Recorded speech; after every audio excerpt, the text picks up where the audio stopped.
Hulagu खां ने बड़े लोग मरवाए थे, बड़े।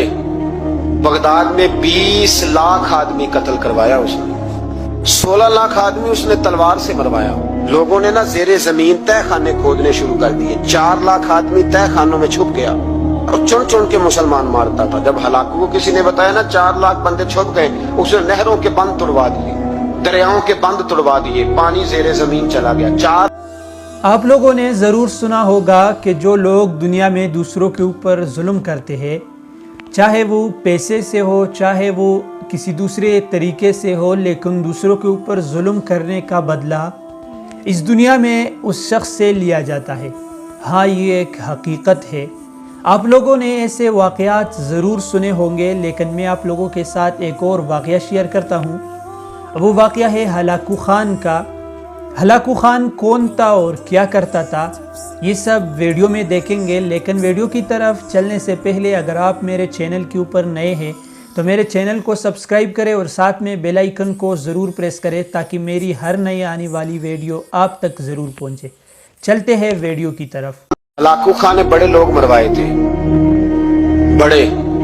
बगदाद में 20 लाख आदमी कत्ल करवाया उसने, 16 लाख आदमी उसने तलवार से मरवाया। लोगों ने ना जेरे जमीन तय खाने खोदने शुरू कर दिए। 4 लाख आदमी तय खानों में छुप गया और चुन चुन के मुसलमान मारता था। जब हलाकू को किसी ने बताया ना 4 लाख बंदे छुप गए, उसने नहरों के बंद तोड़वा दिए, दरियाओं के बंद तोड़वा दिए, पानी जेरे जमीन चला गया। 4 लाख आदमी डूब के मर गया, 20 लाख आदमी मरवाया। एक दिन एक इलाके में घूम रहा था, नींबू खाने का बड़ा शौकीन था।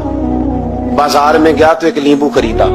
उसने देखा कि बाजार में बूढ़े बच्चे जवान खरीदारी कर रहे हैं, तो कहने लगा अभी भी इतने मुसलमान जिंदा है, बनाओ इनकी लाइनें, कत्ल करना है। 3 लाइनें बन गई, एक बूढ़ा आदमी भी लाइन में आ गया, नींबू खा रहा है, उसको हल्का हल्का चूसता है, घोड़े में बैठा है, कत्ल करा रहा है लोगों को। एक बाबा जी पहली सफ में थे, जब पहली सफ कत्ल होने लगी, बाबा जी पिछली सफ में दौड़ के हो गए। हलाकू खां हंस रहा है उसको देख के। माअज़ल्लाह, जब बंदा होता है ना किसी मनसब पे, फिर वो मजाक उड़ाता है दूसरों को।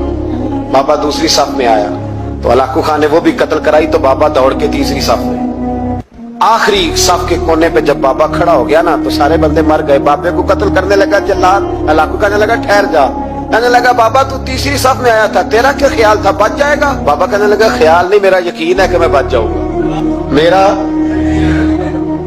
शर्त यह है कि यकीन हो अंदर, शर्त यह है कि हंस के कहने लगा हलाकू खां कैसे? तो बाबा कहने लगा अगर अल्लाह चाहे तो बच सकता हूँ, अगर अल्लाह चाहे तो मैं। बहुत सारे लोग हैं डॉक्टर लिख के दे देते हैं नहीं बचेगा, वो बच जाता है, क्योंकि बचाने वाला अल्लाह है। अल्लाह चाहे तो बच जाऊंगा। तो हलाकू कहने लगा कैसे? जब ऐसे किया ना, कैसे ऐसे किया ना, तो नींबू हाथ से गिर गया।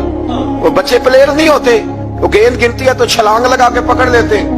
बड़ा घोड़सवार था, नेजा बार था, छलांग लगाई नींबू कैश करने के लिए। कैसे तू कैसे बचे? यूं हाथ घुमाया, नींबू गिरा तो छलांग लगाई, नीचे झुका। जब नीचे झुका ना तो गिर गया घोड़े से। जो पैर था वो घोड़े की रकाब में उलझ गया। घोड़ा डर के दौड़ गया। जब घोड़ा दौड़ा तो जमीन पर जोर जोर से सर लगने लगा। सिपाहियों कहता दौड़ो, इसको पकड़ो। सिपाही भी दौड़े पर घोड़ा काबू ना आया। घोड़ा उस वक्त रुका जब ना उसका चेहरा पहचाना जाता था, ना आंखें सलामत थी, ना नाक सलामत थी। उसकी खोपड़ी सारी इस तरह चूर चूर हो गई जैसे किसी ने हथौड़े के साथ पीसी हो। हलाकू की लाश से खून बह रहा था। बाबा हंस रहा था। एक सिपाही कहने लगा बाबा तू क्यों? कहने लगे मैं अपने रब की कुदरतों पे मुस्कुरा रहा हूँ। कुल्लु मन अलैहा फान व यबका वजहु रब्बिका ज़ुल जलाले वल इकराम का मैंने इसे समझाया था कि बचाने वाला बचा लिया करता है।